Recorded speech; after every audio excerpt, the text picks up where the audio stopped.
जय श्री कृष्ण। जैसे कि श्रावण मास के विषय पे आज हम जानकारी लेकर आए हैं। पहले भी हमने बताया कि भाई श्रावण माह में भगवान शिव को जो मानते हैं वो कैसे भक्ति करें। तो भगवान शिव के ऊपर आज वीडियो लेकर आए कि जो भी लोग भगवान शिव की भक्ति चाहते हैं, उनके लोक में अपना स्थान चाहते हैं, इस बात को समझ जाइएगा कि आपके मृत्यु लोक में उपस्थित जो पेड़ पौधे, फूल, पत्तियां, जो भी आप पूजन में उपयोग करते हैं, ये तो कुछ भी नहीं है।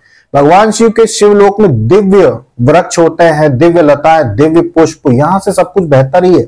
यहां से 3 गुना ज्यादा वहां पे आनंद होता है, भक्ति होती है, जो भी शिवलोक जाना चाहता है। तो इस बात को समझें कि आप श्रावण माह में भगवान शिव को श्रद्धा से, उनको चाहिए कुछ नहीं, लेकिन ये कर्म होते हैं जिनका फल हमको मिलता है। तो हमारे पापों को काटने के लिए, हमारी गलतियों को काटने के लिए, प्रभु को पाने के लिए ये कर्म हम करते हैं, क्योंकि हम जानते हैं कि क्रिया की प्रतिक्रिया होती है। तो जो हम क्रिया करते हैं वही प्रतिक्रिया के रूप में हमको प्राप्त होता है। तो जो भी हम पुष्प प्रभु को चढ़ाते हैं, जो भी हम बेलपत्र प्रभु को चढ़ाते हैं, जो भी वस्तुएं हम प्रभु को प्रसाद रूप में चढ़ाते हैं, ये वस्तुएं पुण्य के रूप में हमारे भाग्य के साथ जुड़ जाती हैं। कि अगर कोई व्यक्ति मान लो कि उसको 99% उसने भक्ति कर ली है, पर मोक्ष के लिए 1% कमी आ रही है, तो जो वस्तुएं आपने प्रभु को चढ़ाई हैं, अपनी मेहनत से आपने धन कमाया, उसमें से 10 रुपए की बेलपत्र बुलवाई, 10 रुपए में मान लो आपको सिर्फ एक ही बेलपत्र का आपको मिला कि भाई महंगा है, अभी तो शिव भक्ति इतनी लोग कर रहे हैं तो एक ही बेलपत्र मिलेगा। अब एक ही बेलपत्र आपको 10 रुपए में मिला, लेकिन आपने अपनी मेहनत से कमाए हुए पैसे से बेलपत्र खरीद कर प्रभु को चढ़ाया है, तो वो 1% जो कमी हो रही थी ना मोक्ष पाने में, वो आपके इस पुण्य से पूरी हो जाएगी, जो सेवा आपने प्रभु की किसी भी रूप में की है।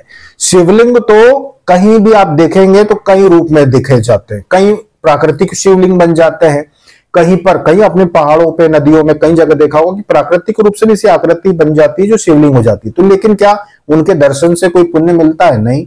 पुण्य कब मिलता है? जब हम किसी शिवलिंग का पूजन करते हैं, जिसका पूजन किया जाता है शिव जी के प्रतिबिंब के रूप में, वहीं से हमको पुण्य मिलता है। तो हर आकृति शिव जी नहीं होती, आकृति वही शिव जी होती है जिनको हम पूजते हैं कि भाई हमने मंदिर में फलाना शिव जी का मंदिर है, वहां पे जाके हम अभिषेक कर रहे हैं, तो वही शिवलिंग का पूजन आपको पुण्य दिलाता है। तो वहां पर जाकर जो आप श्रावण के महीने में, आप चाहे सोमवार व्रत कर लो या प्रतिदिन आप जल चढ़ाने जाओ, प्रतिदिन आप वहां पे कोई भी आप सेवा देते हो कि भाई आपने प्रसाद बांट दिया, एक टिफिन छोटा सा हलवा बना के लेगा, 1-1 चम्मच आपने प्रसाद बांट दिया, इनका अक्षय पुण्य प्राप्त होता है। आपको बहुत छोटी सी चीज लगती होगी, पर अक्षय पुण्य प्राप्त होता है। आप चिरौंजी दाना खरीद के लेगा 10 रुपए का, शिव जी के मंदिर में आपने जाके वहां पे अभिषेक किया, पूजन किया और लोगों को वो चिरौंजी दाना भी बांट दिया, इसका अक्षय पुण्य की प्राप्ति होती है। इस मनुष्य शरीर में आपके द्वारा जो भी भगवान के लिए किया जाता है उसका अक्षय पुण्य की प्राप्ति होती है। तो श्रावण माह में आप लोग भी भगवान शिव को जाकर अभिषेक करें, बेलपत्र चढ़ाएं, पुष्प चढ़ाएं, प्रसाद भी बांट कर आए, क्योंकि प्रभु को तो आपने चढ़ा दिया जो चढ़ाना है, लेकिन सेवा के रूप में आप प्रसाद बांटे भी, वो और ज्यादा लाभ देगा। और सिर्फ कोई भी, देखो श्रावण माह में अगर आप कर रहे हैं, साल भर में एक बार आया है तो आप कर रहे हैं, तो बहुत अच्छी बात है। थोड़ा सा आप निकाल के रख लो कि भैया मैं 300 रुपए अलग रख लेती हूँ 10 रुपए दिन के हिसाब से, कि मैं श्रावण माह प्रतिदिन 10 रुपए का प्रसाद बांट के आऊंगी। ये चीज आप करो कि भाई आप सेवा करने के साथ साथ इस प्रकार से पुण्य कमाओ, तो इसका बहुत अधिक लाभ होता है।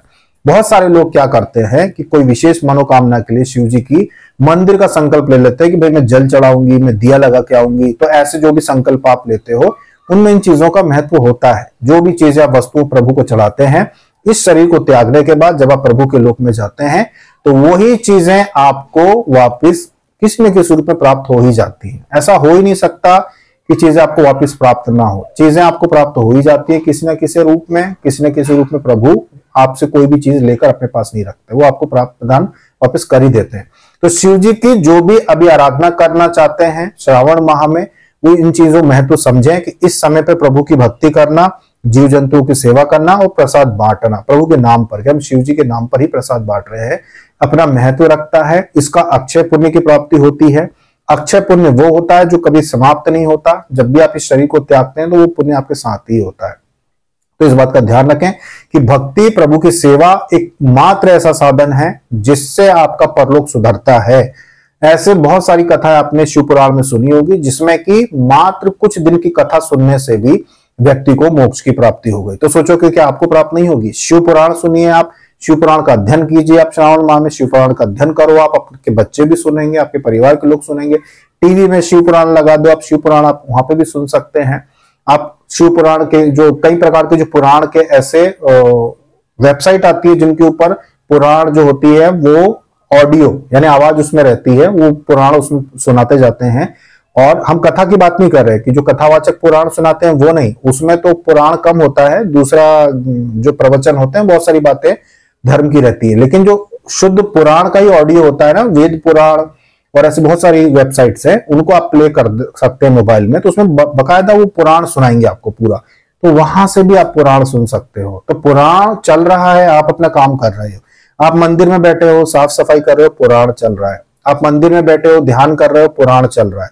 आप मंत्र जाप कर रहे हो, पुराण चल रहा है, तो पुराण भी आप सुन सकते हो, मंत्र जाप भी आपका चलता रहेगा। ये चीज भी आप कर सकते हैं।